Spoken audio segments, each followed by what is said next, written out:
Good afternoon. Earlier today, I was briefed by our senior military and national security leaders on the status of the drawdown of U.S. forces and allied forces in Afghanistan.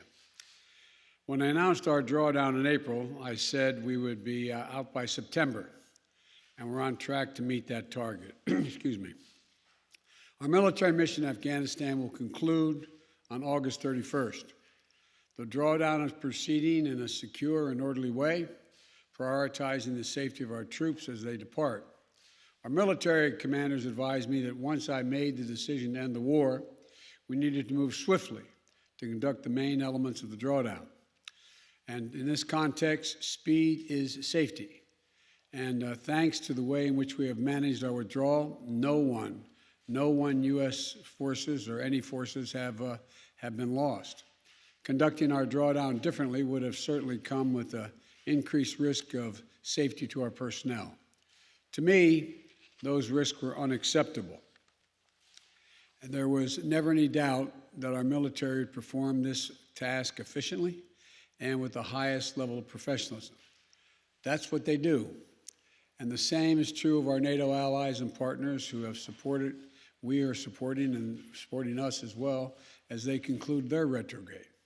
I want to be clear, the U.S. military mission in Afghanistan continues through the end of August.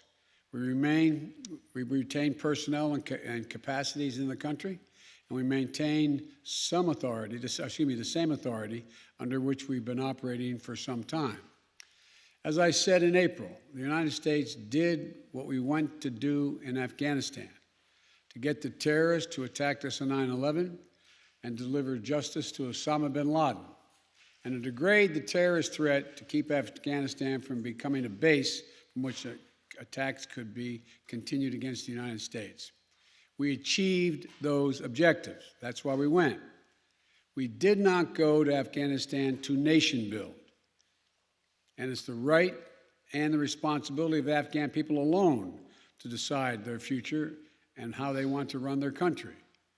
Together with our NATO allies and partners, we have trained and equipped over nearly 300,000 current serving members of the military, the Afghan National Security Force, and many beyond that who are no longer serving.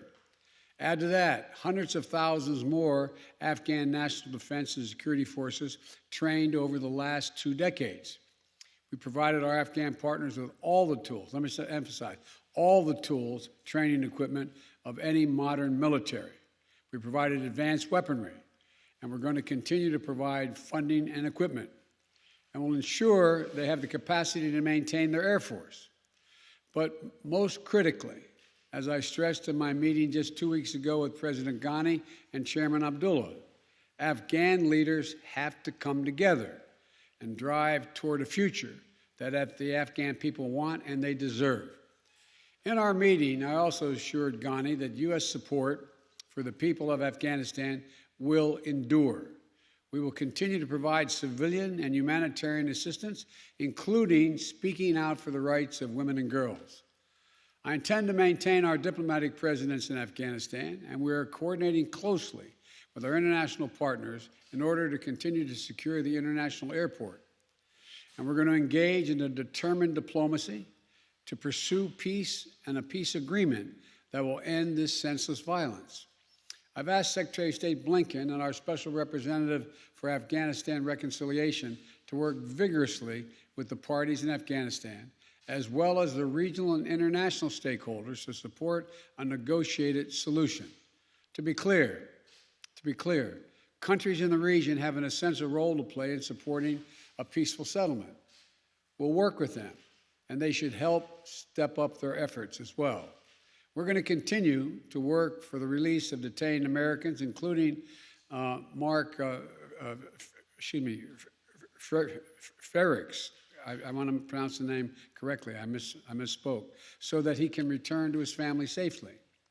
We're also going to continue to make sure that we take on the Afghan nationals who work side by side with U.S. forces, including interpreters and translators, since we're no longer going to have military there after this. We're not going to need them, and they have no jobs. We're also going to be vital to our efforts, they've been very vital, and so their families are not exposed to danger as well. We've already dramatically accelerated the procedure time for special immigrant visas to bring them to the United States. Since I was inaugurated on January 20th, we've already approved 2,500 special immigrant visas to come to the United States. Up to now, fewer than half have exercised their right to do that. Half have gotten on aircraft and commercial flights and come, and the other half believe they want to stay, at least thus far. We're working closely with Congress to change the authorization legislation so that we can streamline the process of approving those visas. And those who have stood up for the operation to physically relocate thousands of Afghans and their families before the U.S. military mission concludes, so that if they choose, they can wait safely outside of Afghanistan while their U.S. visas are being processed. The operation has identified U.S. facilities outside the continental United States, as well as in third countries, to host our Afghan allies if they so choose. And starting this month, we're going to begin to begin relocation flights for Afghanistan SIV applicants and their families who choose to leave. We have a point person in the White House and at the State Department-led task force coordinating all of these efforts. But our message to those women and men is clear. There is a home for you in the United States if you so choose, and we will stand with you just as you stood with us. When I made the decision to end the U.S. military involvement in Afghanistan, I judged that it was not in the national interest of the United States of America to continue fighting this war indefinitely. I made the decision with clear eyes, and I'm briefed daily on the battlefield updates. But for those who have argued that we should stay just 6 more months or just 1 more year, I ask them to consider the lessons of recent history. In 2011, the NATO allies and partners agreed that we would end our combat mission in 2014. In 2014, some argued 1 more year. So we kept fighting. We kept taking casualties. In 2015, the same, and on and on. Nearly 20 years of experience has shown us that the current security situation only confirms that just 1 more year of fighting in Afghanistan is not a solution, but a recipe for being there indefinitely. It's up to the Afghans to make the decision about the future of their country. Others are more direct. Their argument is that we should stay with the Afghan in Afghanistan indefinitely. In doing so, they point to the fact that we have not taken losses in this last year. So they claim that the cost of just maintaining the status quo is minimal. But that ignores the reality and the facts that already presented on the ground in Afghanistan when I took office. The Taliban is at its strongest militarily since 2001. The number of U.S. forces in Afghanistan had been reduced to a bare minimum. And the United States and the last administration made an agreement with the Taliban to remove all our forces by May 1 of this year. That's what I inherited. That agreement was the reason the Taliban had ceased major attacks against U.S. forces. If in April I had instead announced that the United States was going back on that agreement made by the last administration, the United States and allied forces would remain in Afghanistan for the foreseeable future, the Taliban would have again begun to target our forces. The status quo was not an option. Staying would have meant U.S. troops taking casualties, American men and women back in the middle of a civil war, and we would run the risk of having to send more troops back into Afghanistan to defend our remaining troops.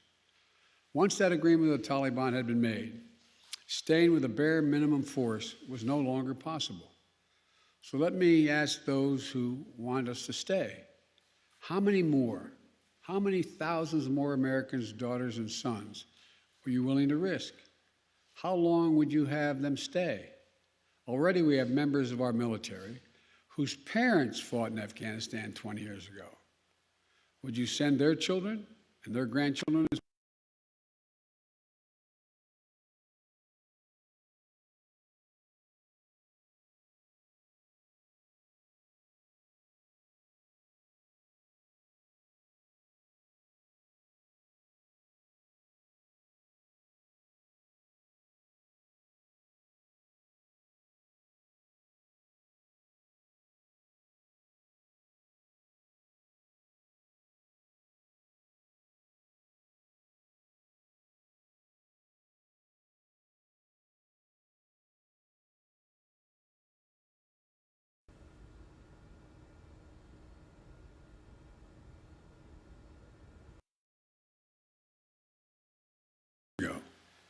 We need to meet the threats where they are today.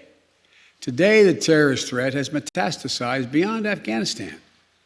So, we are repositioning our resources and adapting our counterterrorism posture to meet the threats where they are now, significantly higher in South Asia, the Middle East, and Africa.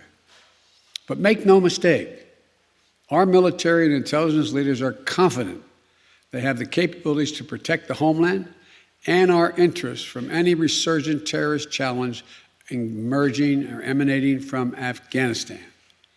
We are developing a counterterrorism over-the-horizon capability that will allow us to keep our eyes firmly fixed on any direct threats to the United States and the region and act quickly and decisively if needed.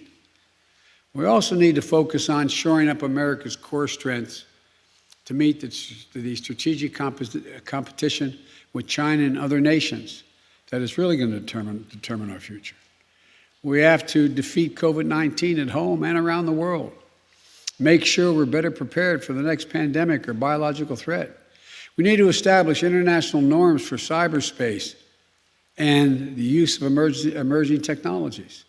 We need to take concerted action to fight existential threats of climate change. And we will be more formidable to our adversaries and competitors over the long run if we fight the battles of the next 20 years, not the last 20 years. Finally, I want to recognize the incredible sacrifice and dedication that the U.S. military and civilian personnel serving alongside our allies and partners have made over the last 2 decades in Afghanistan. I want to honor the significance of what they've accomplished and the great personal risk they encountered and the incredible cost to their families. Pursuing the terrorist threat through some of the most unforgiving terrain on the planet, and I've been almost throughout that entire country, ensuring there hasn't been another attack on the homeland from Afghanistan for the last 20 years, taking out bin Laden. I want to thank you all for your service and the dedication to the mission so many of you have given, and to the sacrifices that you and your families have made over the long course of this war. We'll never forget those who gave the last full measure of devotion for their country in Afghanistan, nor those whose lives have been immeasurably altered by wounds sustained in the service of their country. We're ending America's longest war, but we'll always, always honor the bravery of the American patriots who served in it. May God bless you all, and may God protect our troops. Thank you. Mr. President, do you trust the Taliban, Mr. President? Is the Taliban takeover of Afghanistan now inevitable? No, it is not. Because you have the Afghan troops have 300,000 well-equipped as any army in the world, and an air force against something like 75,000 Taliban. It is not inevitable. Do you trust the Taliban, Mr. President? Do you trust the Taliban, sir? Is that a serious question? It's absolutely a serious question. Do you trust the Taliban? No, I do not. The country to the Taliban. No, I do not trust the Taliban.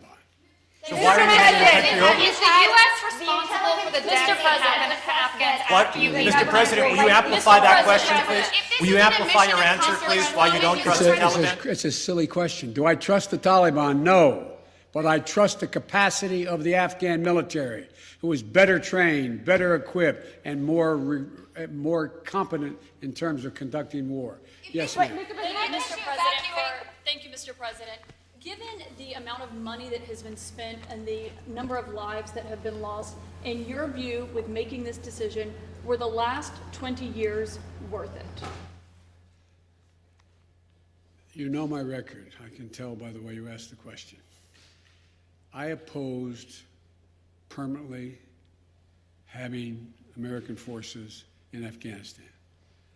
I argued from the beginning, as you may recall.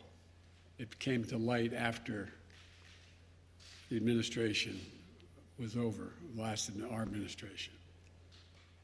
No nation has ever unified Afghanistan. No nation.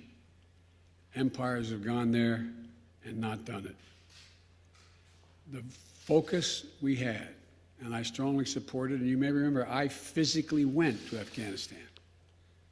I was up in that pass where Osama bin Laden was allegedly escaped or out of harm's way. We went for two reasons. One, to bring Osama bin Laden to the gates of hell, as I said at the time. The second reason was to eliminate al-Qaeda's capacity to deal with more attacks in the United States from that territory. We accomplished both of those objectives, period. That's what I believed from the beginning, why we should be and why we should have gone to Afghanistan. That job had been over for some time. And that's why I believe that this is the right decision and, quite frankly, overdue.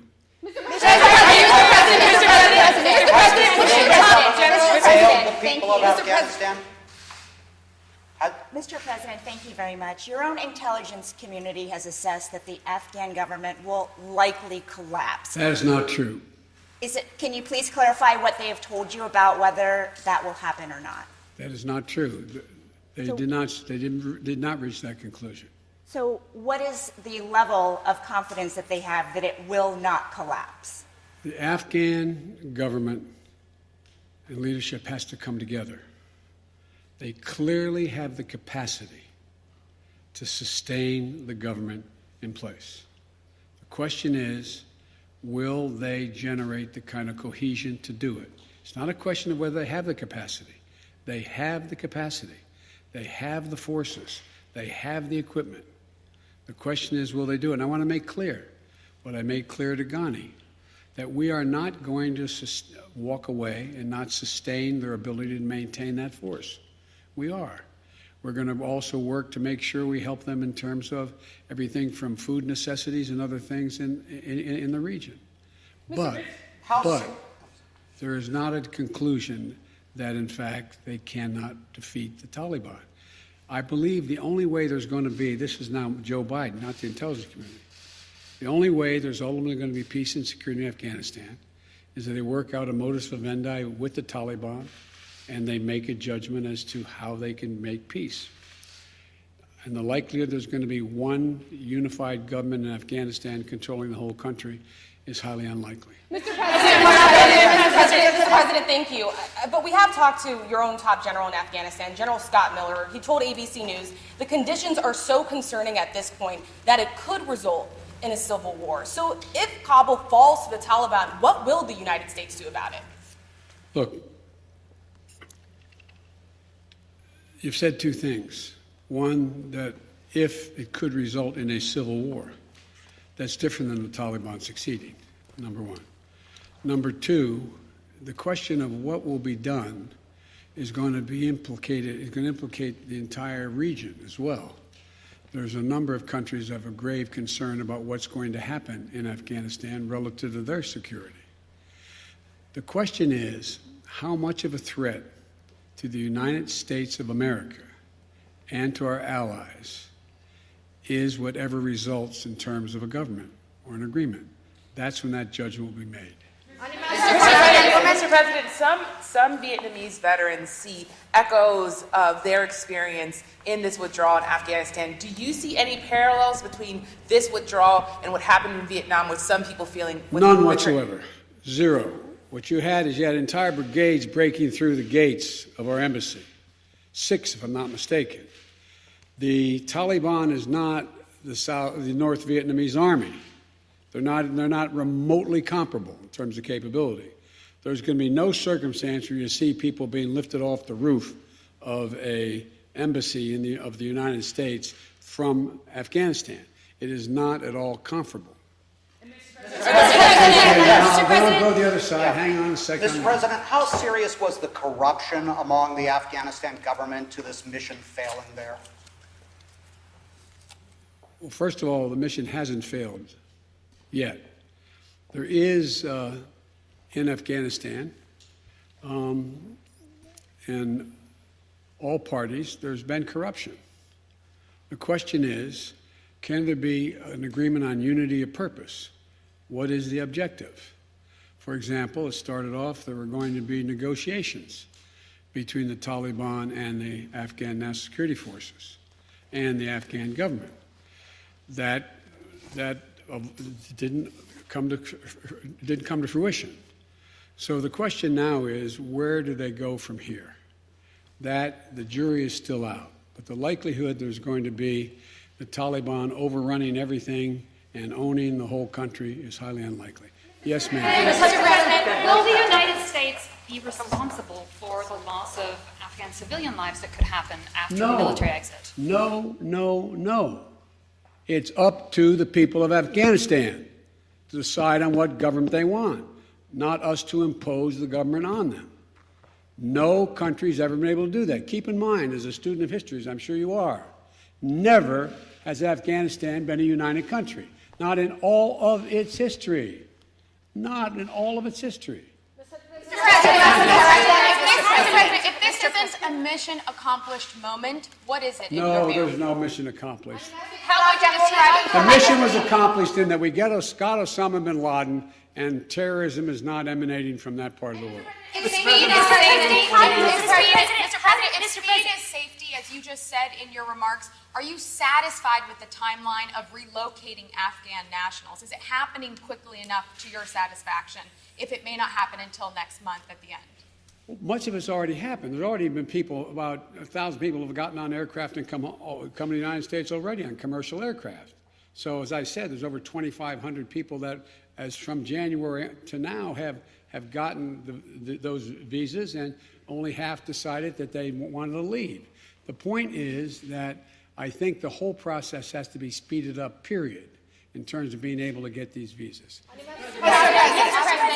Why can't the U.S. evacuate these Afghan translators to the United States to await their visa processing, as some immigrants at the southern border have Because been the allowed law to doesn't do? allow that to happen. And that's why we're asking the Congress to consider changing the law. But in the meantime, we can guarantee their safety if they wish to leave by taking them to third countries, and or while the wait is taking place, to come and hopefully while they're waiting there, to be able to bring them back to the United States if that's what they choose to do. What do you think of the Taliban from being in Afghanistan. Russia today? I'm Afghan support woman. Any message, good message for Afghan women in future, because they have achievement. They are really concerned about their achievement. They are very concerned with good reason. Yes. When I was in Afghanistan, I've been there a number of times. I remember being in a school outside, and by the way, the schools in Afghanistan are not fundamentally unlike schools on the West Coast, where they have, an area in the middle that is sort of looks like a playground, and single-story buildings connected around it. And I remember saying speaking to a group of young women, I guess they're roughly, don't hold me to this, they look like they'd be 14, 15 years old. And they're in school, and there's a tiered classroom with single light bulbs hanging from the ceiling, as I know you know. And I said, the United States came here to make sure that we got this terrorist Osama bin Laden, and that terrorists didn't amass again to go after our country. And then we're going to have to leave. And the young woman said, "You can't leave. You can't leave." It was heartbreaking. "You can't leave." She said, "I want to be a doctor. I want to be a doctor. I want to be a doctor. If you leave, I'll never be able to be a doctor." Well, that's why we spent so much time and money training the Afghan security forces to do the work of defending that. Anyway, so yes, I'm aware. I'm going to take one more question. Mr. President, have you spoken with any Taliban officials about the withdrawal? Mr. President, Mr. can you President, please the Taliban explain- being in Russia today, the Taliban... Mr. President, thank you. I wanted to ask, with the benefit of hindsight, you've spoken to the fact that the Taliban are sort of at their militarily strongest point that you've seen in 20 years. How do you feel personally about that with the benefit of hindsight and all of the dollars and investments and American troops that were sent there? Relative to the training and capacity of the ANSF and the federal police, they're not even close in terms of their capacity. I was making the point. The point was that here we were. The argument is, well, we could stay because no one was dying. No Americans are being shot, so why leave? Once the agreement was made by the last administration, we were going to leave by May 1st. It was very clear that a Taliban that had always been a problem was even a more sophisticated problem than they were from before. Not more sophisticated than the ANSF, than government, more than they were. The point being that it would have increased the prospect that they would have been able to take more lives of Americans if they decided we weren't going to go after them. That was the point I was making. Thank you all so very much. Have you spoken with any Taliban officials on the withdrawal? Mr. President, what do you make of the Taliban delegation going to Russia today?